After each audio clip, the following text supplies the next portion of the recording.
boa noite. Prazer estar com vocês nesse projeto encabeçado pela Simpen, com apoio do Laboratório Cristália. Estamos aí com mais um episódio aí do Sem Dor Experts. Meu nome é Diogo Calas, eu sou médico geriatra, atual vice-presidente da Sociedade Brasileira de Geriatria e Gerontologia da Seccional Minas Gerais, presidente da Comissão de Dor da Sociedade Brasileira de Geriatria e Gerontologia e também membro do Comitê de Dor no Idoso da Sociedade Brasileira para Estudo da Dor. E o tema que me coube hoje falar para vocês é a dor em pacientes frágeis. Isso tem muito a ver com a abordagem geriátrica, gerontológica, por isso me coube esse tema. E sempre que pensamos em pacientes frágeis, nos vem à mente aquele idoso com um fenótipo mais emagrecido, com maiores dificuldades para realizar suas tarefas, maior dificuldade para caminhar, para ter uma mobilidade adequada, muitas vezes utilizando aí de órteses para auxílio, aquele idoso que hospitaliza com frequência, que tem dificuldade de deglutição, e não deixa de ser uma verdade, mas sabemos que, além das aparências, esse conceito de fragilidade ele tem que ser melhor entendido, e hoje em dia nós temos vários instrumentos que nos auxiliam na identificação, na caracterização desses pacientes frágeis. Sabemos também que a fragilidade ela é um processo patológico que pode ser revertido, principalmente no seu início, no desenvolvimento inicial, assim como nós podemos retardar a sua evolução. E, ademais, a dor, muitas vezes, ela está intimamente relacionada ao desenvolvimento de fragilidade nesse idoso. Então, durante a aula, eu vou mostrar, inclusive, alguns estudos para vocês que demonstram, que mostram evidências científicas disto que eu estou lhes falando. Então, inicialmente, começar com o conceito de fragilidade. Acho extremamente importante que vocês entendam realmente o que é fragilidade. Então, é um estado de aumento de vulnerabilidade fisiológica, a grande maioria das vezes relacionada com a idade, com o envelhecimento, se apresenta-se de forma heterogênea e reflete alterações fisiológicas que são multissistêmicas, com repercussão sobre a capacidade de adaptação homeostática. Então, além de ser um organismo que se torna mais vulnerável às agressões do meio, esse organismo ele também tem uma capacidade adaptativa diminuída e, com isso, as consequências dessas agressões, dessas intervenções, acabam sendo mais danosas. Representa também um estado inespecífico de risco aumentado de mortalidade e eventos adversos à saúde, como a dependência, a incapacidade, a presença de lesões e quedas, o desenvolvimento de lesões agudas ou agudização de doenças crônicas, a dificuldade de recuperação e também o risco aumentado de hospitalizações. Então, realmente o idoso frágil, digamos assim, o paciente fragilizado, ele se torna mais dependente dos serviços de saúde, utiliza-se mais serviços de saúde, muitas vezes é um paciente mais polimedicado, é um paciente que tem internações mais prolongadas, é um paciente que tem um risco maior de institucionalização e, consequentemente, também uma mortalidade elevada. A fragilidade tem uma prevalência muito variável a depender dos estudos populacionais e de cada população que é estudada. Então, demonstram aí uma prevalência de 4 até 59% da população idosa. Tá? No Brasil, essa porcentagem aí, dependendo da faixa etária, né, pode atingir os 40% em populações acima dos 80 anos de idade, aos 10% aproximadamente em populações entre os 60 e 70 anos de idade. Então, observa-se que quanto mais velha a população vai ficando, maior o risco de desenvolvimento de fragilidade. Alguns fatores de risco já foram bem documentados para o desenvolvimento de fragilidade, como a própria idade, o tabagismo, o uso excessivo de etílicos, de álcool, hipertensão arterial, diabetes mellitus, outras doenças cardiovasculares e também a obesidade.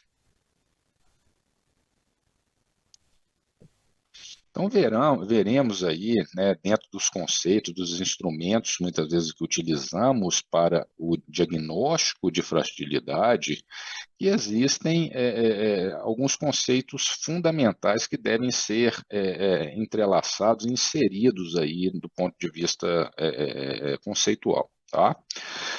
O primeiro deles, que a fragilidade muitas vezes é um acúmulo de déficits, fundamentado no somatório de limitações e doenças, com ênfase muitas vezes no número desses distúrbios mais que em sua natureza. Então, entende-se que quanto maior o número de comorbidades associadas, maior o risco do paciente desenvolver processos de fragilidade.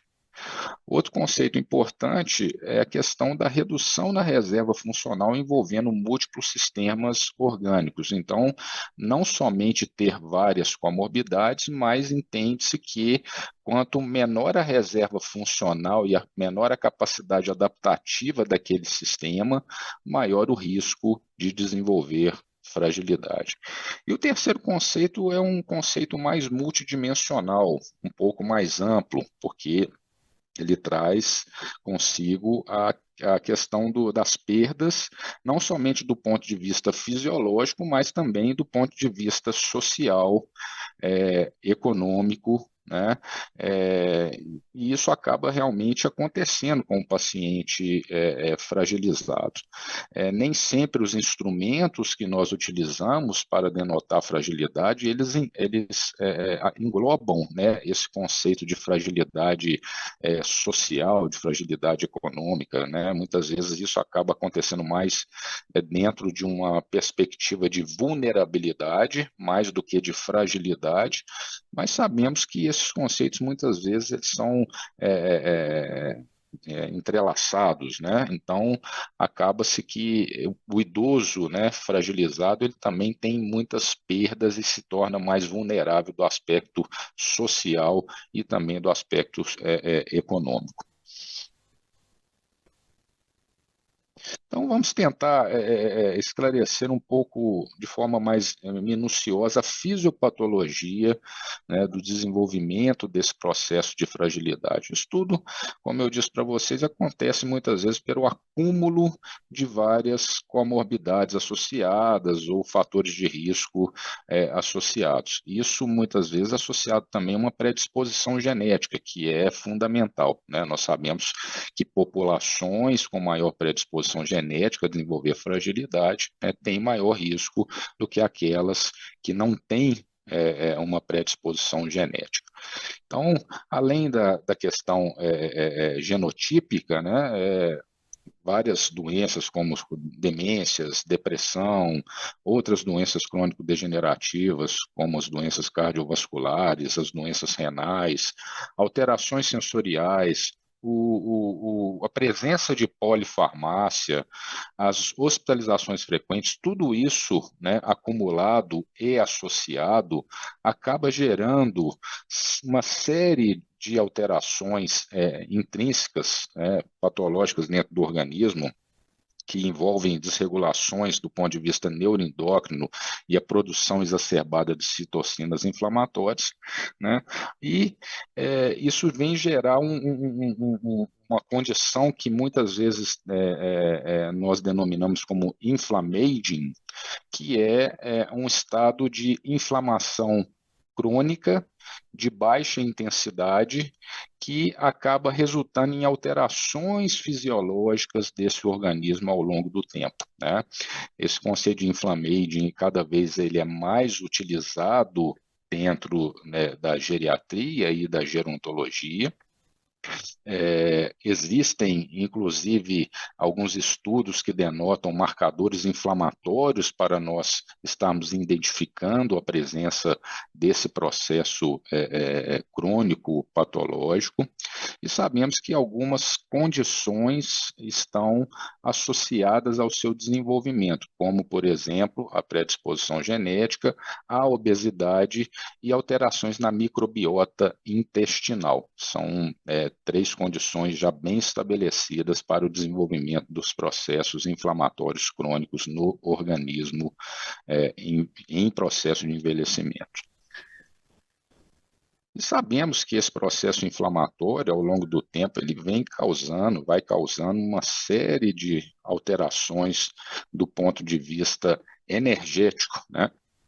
Esse idoso, muitas vezes, ele consome, né, tem um consumo energético muito menor do que a sua demanda, acaba gerando um balanço energético e nitrogenado negativo, que vem a levar processos de perda de massa muscular, de perda de massa óssea, de alterações no seu sistema imunológico e também neuroendócrino, associados a isso a um processo de desnutrição. Esse processo vai começar a gerar redução da sua força muscular, essa redução da sua força muscular vai começar a gerar perda de energia, então o idoso frágil, ele denota muito, ele relata muito perda de energia física, tá?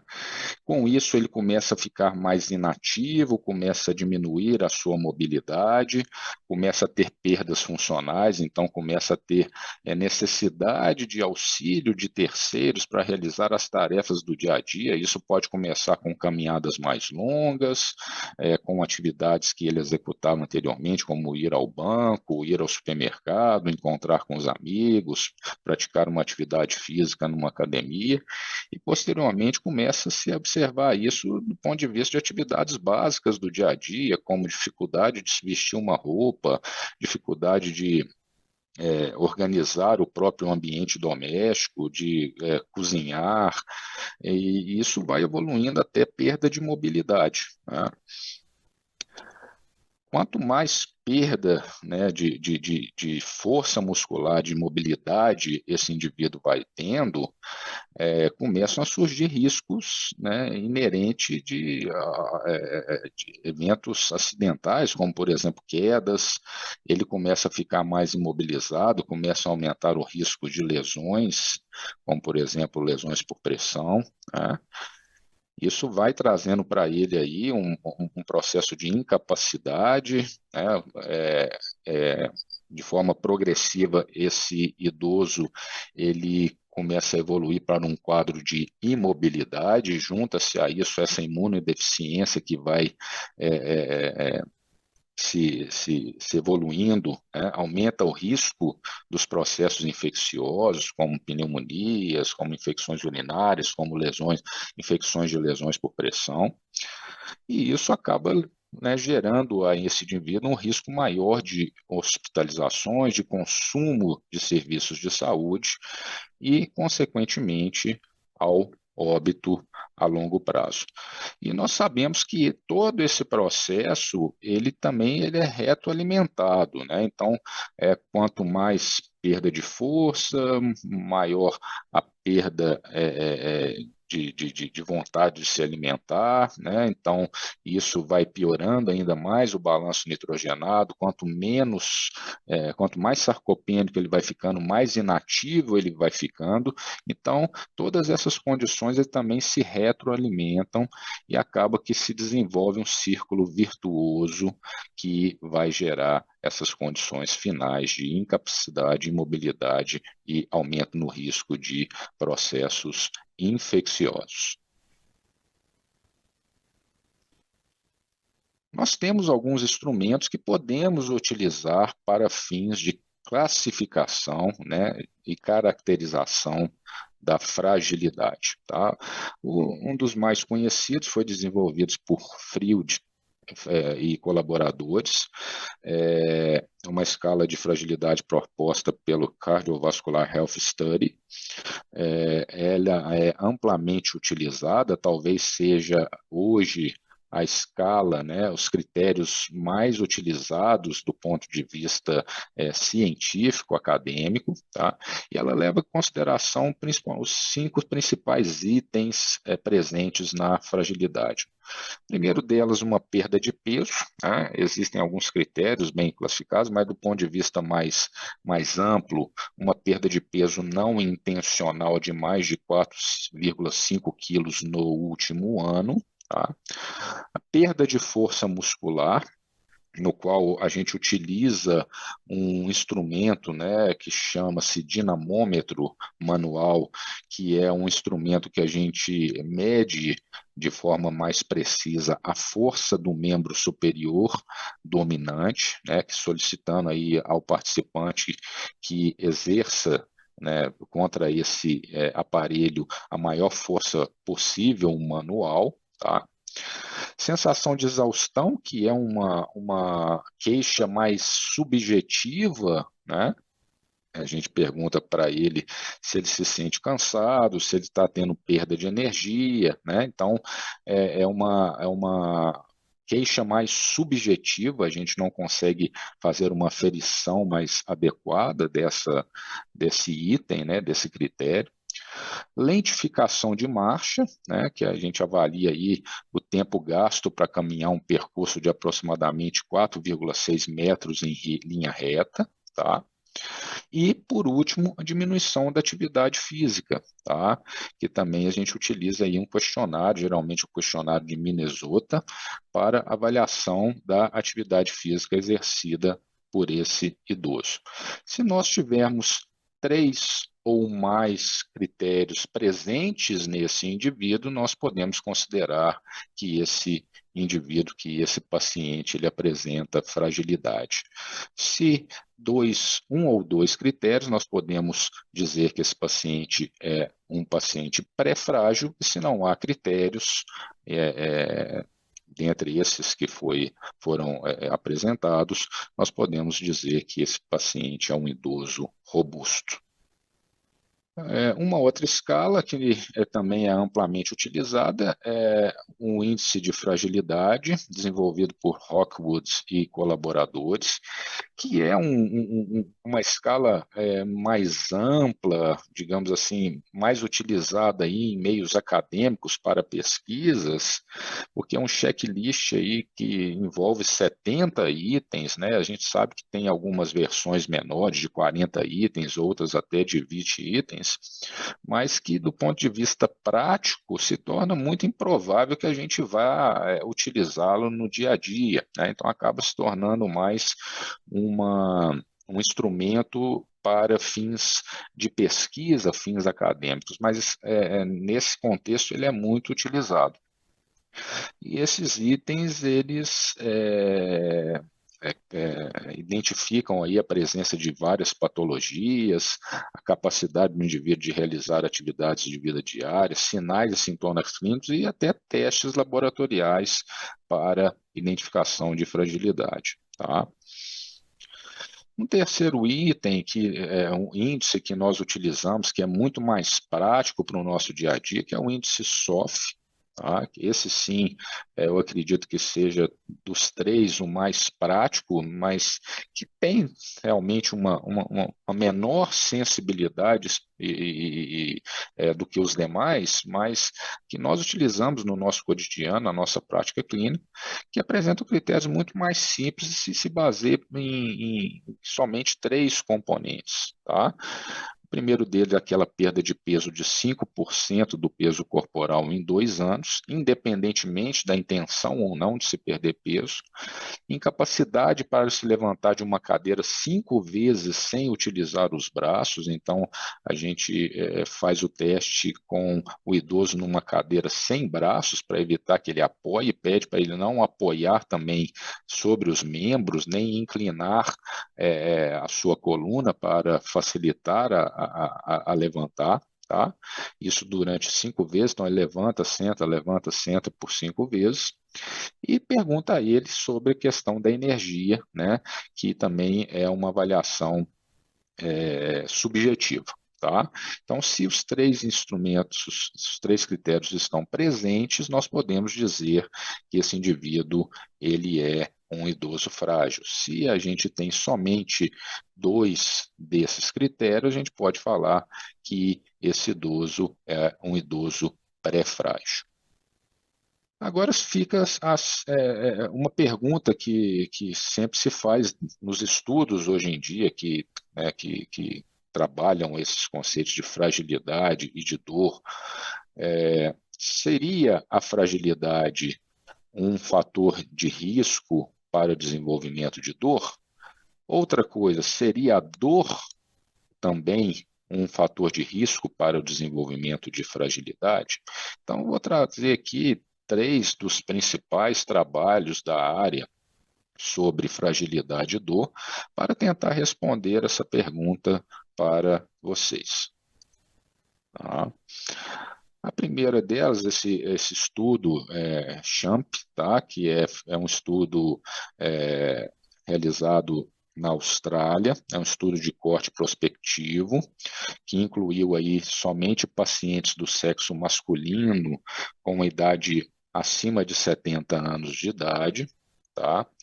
É, no estudo basal, né, na caracterização basal desse estudo, 29,5% desses idosos já apresentavam um quadro de dor crônica, independente da etiologia, não foi o foco principal desse estudo.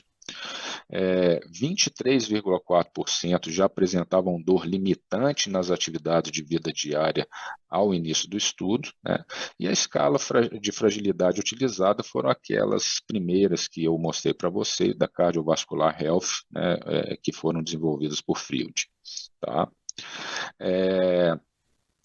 Desses 1.705 pacientes elegíveis, né, 1.508, desculpe, eram robustos e pré-frágeis. Tá?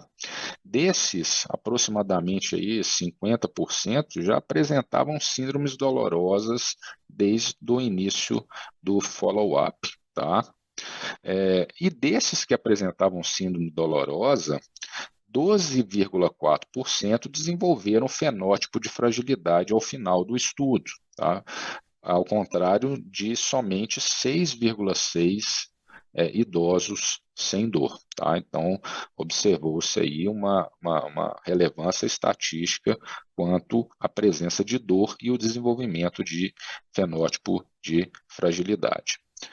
Do ponto de vista da fragilidade ser, né, um fator determinante para o desenvolvimento de dor, observou-se aí que esses pré-frágeis e frágeis do estudo, eles não apresentaram um maior risco de desenvolverem síndromes dolorosas ao longo do follow-up.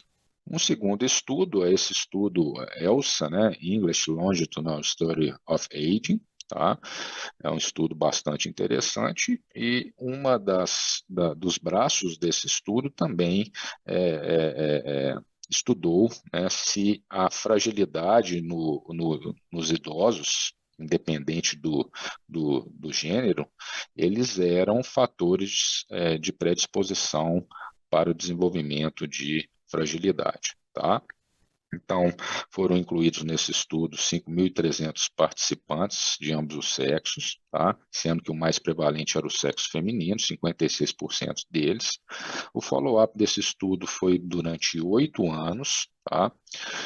A idade média desses idosos era de aproximadamente 54,5 anos, e o instrumento utilizado para avaliação de fragilidade nesses indivíduos foi o índice de fragilidade, que é aquele índice mais extenso que eu comentei com vocês, que tem um cunho mais acadêmico científico, tá? Ao final desse estudo, observaram que 6,4% dos pacientes não frágeis, né, os robustos e pré-frágeis, se tornaram frágeis ao longo do tempo.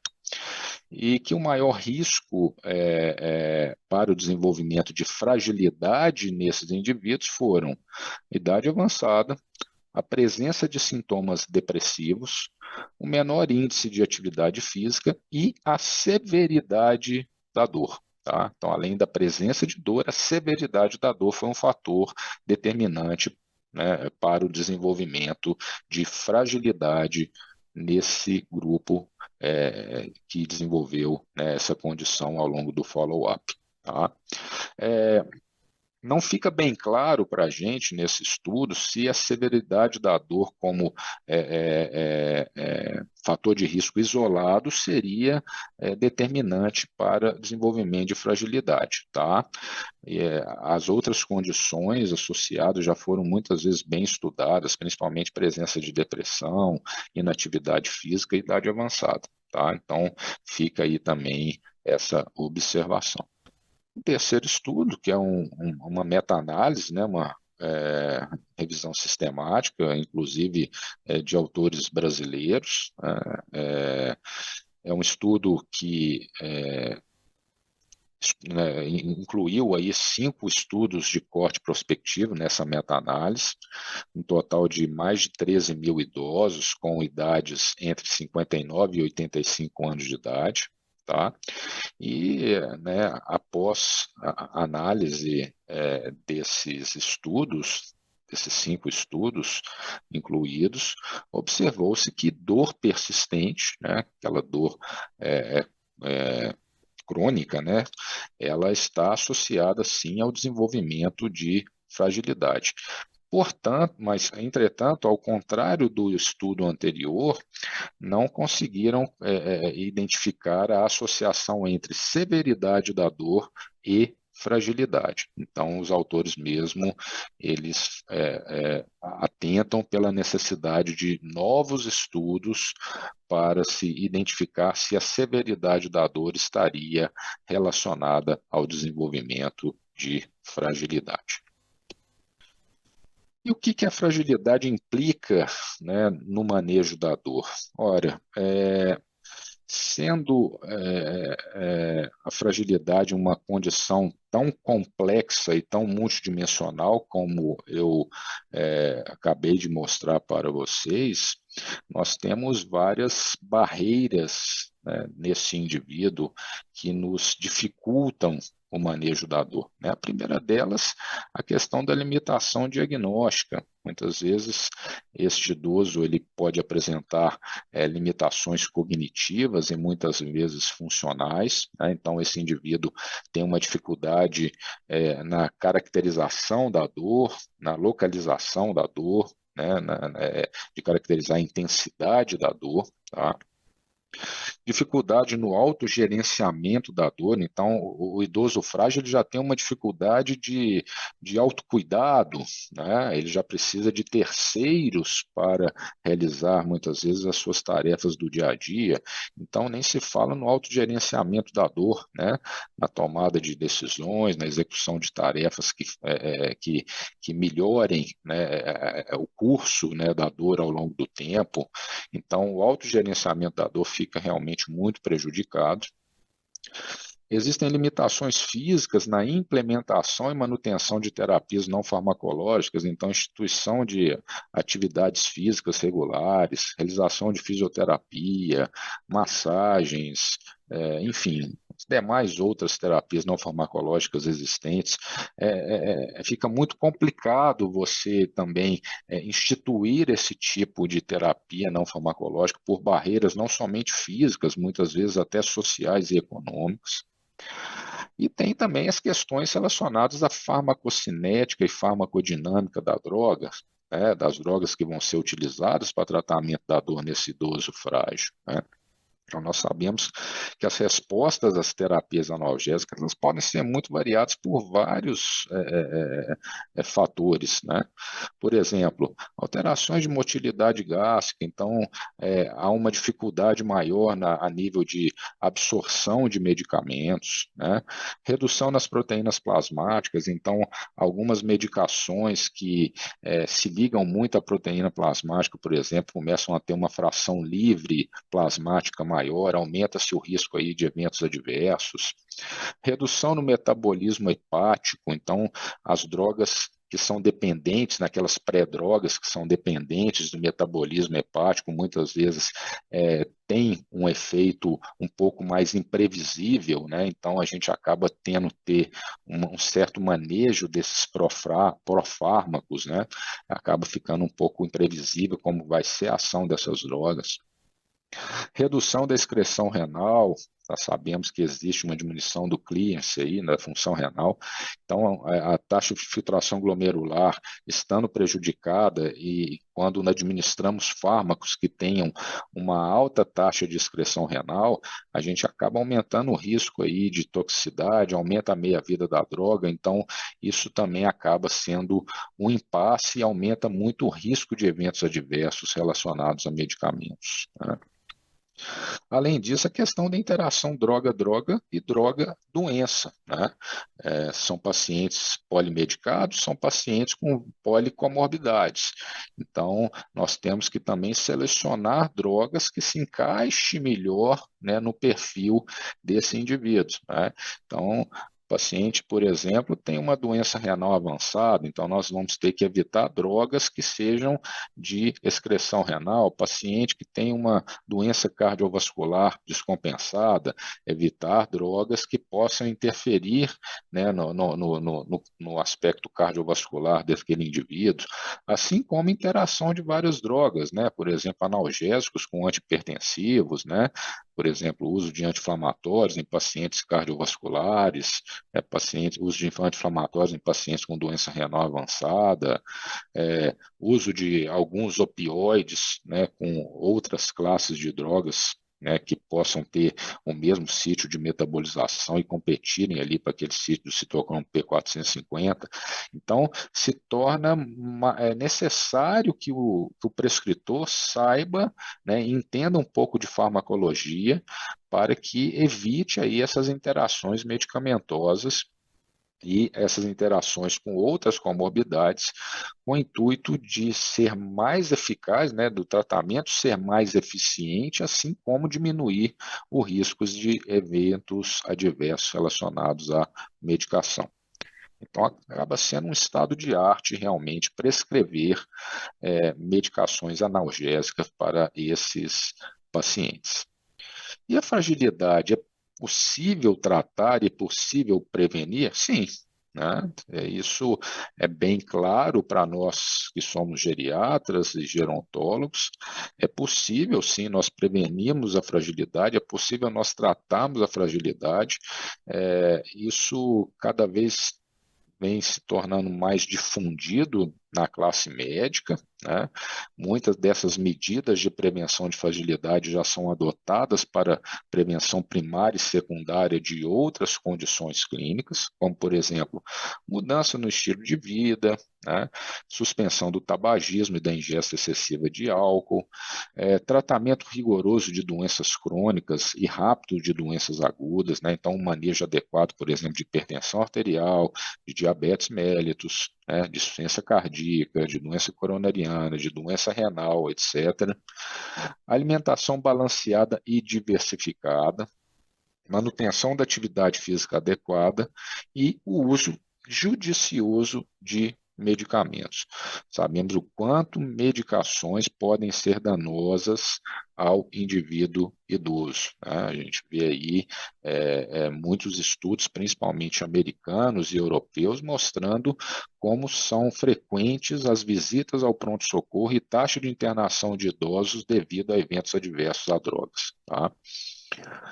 Como prevenção secundária, né, já instalado um processo de fragilização, prevenir quedas, então a reabilitação física é extremamente importante, correção de perdas com o uso de órteses, reposição de vitaminas e minerais quando apropriados, isso tem que ser também muito judicioso. Hoje temos observado aí uma indústria também muito sedenta na prescrição de polivitamínicos e minerais. Eu acho que tem que haver um critério, ser muito criterioso, ser muito embasado em guidelines e consensos para o tratamento de hipovitaminoses, para suplementação de sais minerais, assim como suplementações hormonais, que eu vou chegar a falar daqui a pouco um pouco para vocês, porque nós sabemos também que existe o outro lado da moeda, né, o aumento do risco de intoxicação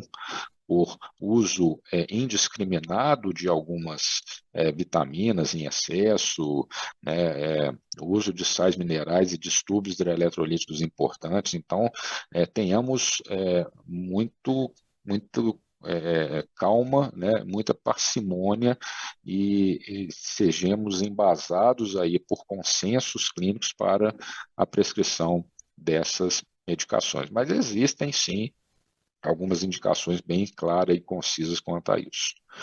E tratamento judicioso das condições crônicas dentro da visão integrada da medicina. E quais seriam as intervenções hoje propostas para o tratamento de fragilidade? As duas primeiras, né, tem várias evidências científicas, tá? Eu acho que são as duas que mais devem endossar o tratamento de fragilidade, que é a atividade física, para promover, né, para estimular o aumento de massa muscular. Essa atividade física ela deve ser mista, tanto atividades aeróbicas como atividades anaeróbicas, né? Não existe uma evidência entre fazer mais aeróbico, fazer mais anaeróbico. Nós sabemos que a atividade física resistida ela é extremamente importante para ganho de massa muscular, mas a aeróbica também tem o seu papel no ganho de massa muscular, de fibras brancas, e além disso, melhora muito o aspecto cardiovascular. Então, a atividade física ela deve ser integrada, mista, tá? Atividades aeróbicas e atividades anaeróbicas. Suplementação alimentar para reduzir a perda de massa magra e promover a melhoria do estado energético.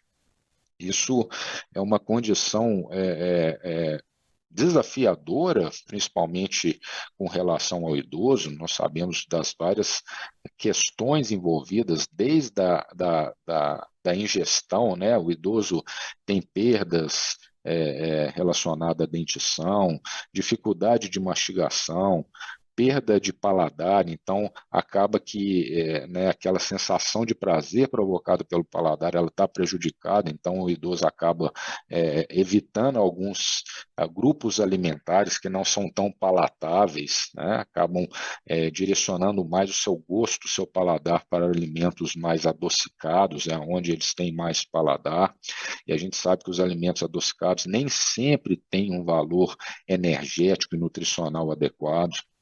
Né?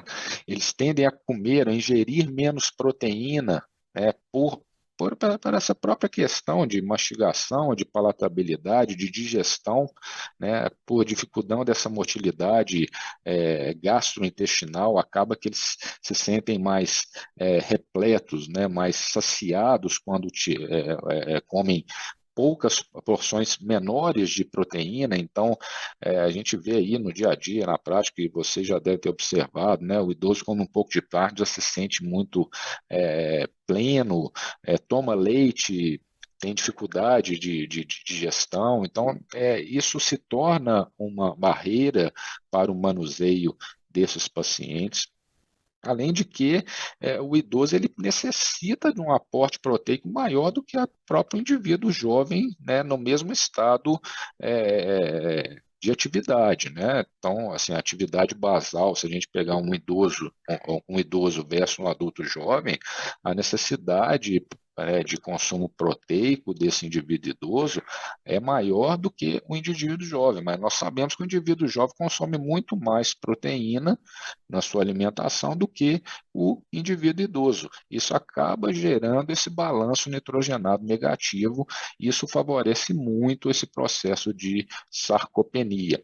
Então, é realmente um grande desafio. Muitas vezes nós temos que envolver profissionais da nutrição, nutrólogos, nutricionistas, para estar, né, adequando essa dieta desse indivíduo idoso, a fim de diminuir, né, o risco de evolução para fragilidade, até mesmo de reversão. Então, nós temos que criar um ambiente mais anabólico e menos catabólico.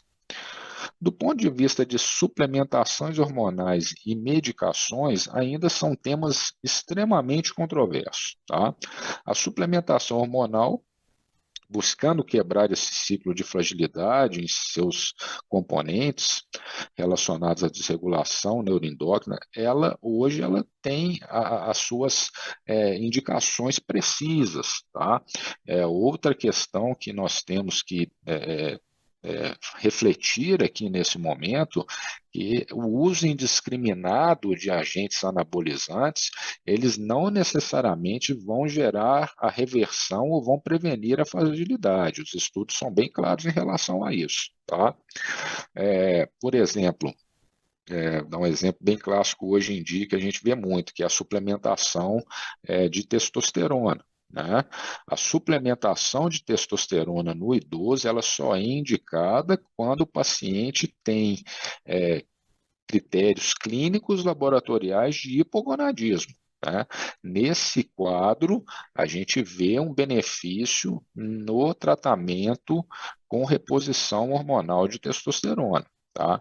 Nos outros casos, os estudos são muito mal feitos e muito controversos. Tá? Então, não se indica de forma concisa a suplementação de testosterona para idosos para fins de prevenção e reversão de fragilidade, independente do seu estado hormonal. Outra coisa, a questão da medicação, tá?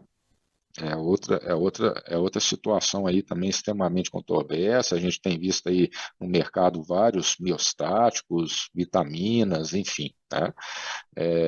Vamos falar de uma vitamina que é extremamente utilizada, que é a vitamina D, né? A vitamina D tem a sua indicação? Tem, lógico, deve ser suplementada, sem dúvida. Ela favorece essa reabilitação e essa prevenção do desenvolvimento de fragilidade, sem dúvida nenhuma, porque atua na saúde do sistema osteomuscular, né? Mas quando prescrever vitamina D, né? A gente vê aí prescrições off-label aí que eu tenho pegado pacientes idosos com vitamina D acima de 70, 80, 100. Já peguei pacientes com intoxicação de vitamina D complicados, né? Então, nós temos que ser também muito criteriosos. E os consensos atuais, eles orientam a prescrição de vitamina D, né, abaixo de 30 nanogramas por decilitro, para se manter faixas aceitáveis aí entre 30 e 50 nanogramas por decilitro. Tá? Sempre se fazendo aí o rastreio de outras condições que possam estar cursando com hipovitaminose, sempre fazendo o acompanhamento do cálcio, do fósforo, da função renal. Então, isso é importante também, né, do paratormônio. Então, é importante também a gente saber prescrever, não é somente mandar o nosso paciente suplementar com vitamina D de forma indiscriminada, porque aí nós estamos começando a ver os casos extremos do outro lado de intoxicação e hipervitaminose. E como seria o tratamento da dor nesse paciente frágil? Nós temos uma máxima dentro da medicina geriátrica, que é o start low, go slow, né? Agora, o que a gente vê na prática muitas vezes é o start low, stay slow, né? Então, isso acaba gerando aí um subtratamento desses indivíduos idosos, né? E não é tão simples realmente, né? Nós temos que entender um pouco mais, né, da, da farmacocinética e farmacodinâmica daquele indivíduo que nós estamos tratando, as peculiaridades desse indivíduo, isso denota estudo, denota prática, não é tão simples assim. Então, acaba que muitas vezes essas subdoses são utilizadas e quando se vê que essas subdoses não estão trazendo o efeito analgésico que se esperaria, acaba sendo abandonada ou muitas vezes deixa-se na subdose e acaba se associando a uma segunda droga. Isso acaba aumentando, inclusive, o risco de interação medicamentosa e de eventos adversos.